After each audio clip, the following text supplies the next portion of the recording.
Professora da categoria O de São Paulo, presta muita atenção aqui.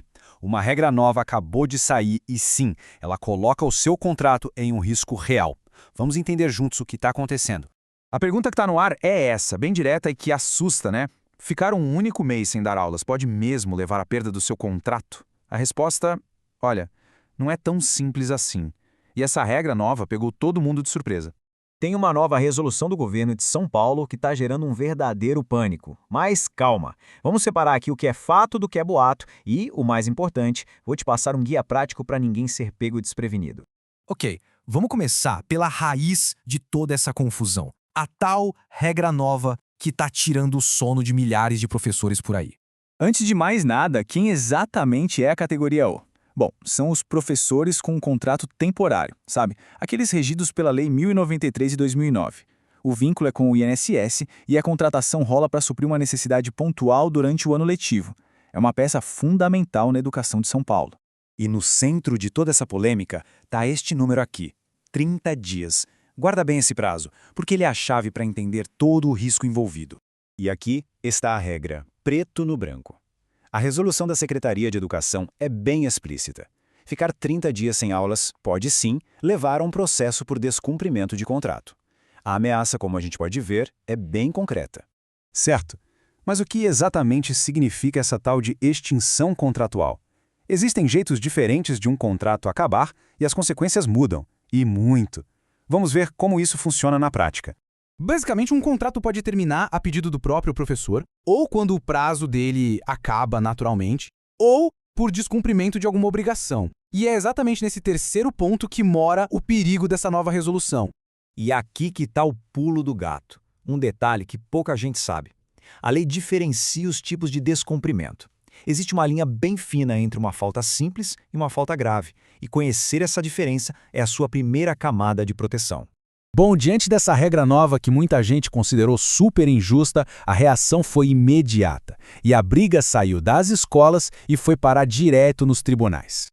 O sindicato da categoria, a APOESP, entrou em campo e foi para a justiça, questionando a legalidade de uma das punições mais pesadas que essa resolução queria impor. E aí começou uma verdadeira batalha jurídica. E esse slide aqui resume perfeitamente o resultado do primeiro round. De um lado, o governo, querendo proibir a contratação por 3 anos. Do outro, a justiça, que suspendeu essa punição com uma liminar, apontando indícios de inconstitucionalidade. Uma vitória muito importante para a categoria. E por que a justiça suspendeu a regra? A decisão foi super clara. A juíza entendeu que a resolução criou uma punição que simplesmente não existia na lei original, a Lei 1093. Em outras palavras, o governo teria ido além do seu poder. Então, o ponto crucial é, a punição de 3 anos está, neste momento, suspensa. Mas calma lá, a suspensão dessa punição de 3 anos não acabou com todos os riscos. Existe um cenário ainda mais grave previsto na lei, um que não foi afetado por essa decisão da justiça. A pergunta que não quer calar é: e se o processo de extinção for por um descumprimento contratual considerado grave? O que acontece no pior cenário possível?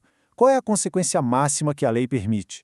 A resposta está na própria Lei Complementar 1093. É ela que estabelece uma penalidade extrema para casos considerados graves, seja por má conduta ou quebra de contrato. E a consequência é essa, o bloqueio do CPF. Isso significa que o profissional fica impedido de fechar qualquer novo contrato com o Estado e não só na educação. É, na prática, o fim da carreira no Serviço Público de São Paulo. Esse é o risco máximo. Ok, o cenário é preocupante, eu sei, mas não é hora de pânico, é hora de agir. Agora a gente vai para a parte mais importante, um guia prático, passo a passo, para se proteger e evitar qualquer tipo de problema. Vamos lá, anota aí esses 4 passos. Primeiro, se você não tem vínculo ativo, é obrigatório confirmar a participação na plataforma SED. Sem isso, você nem entra na classificação.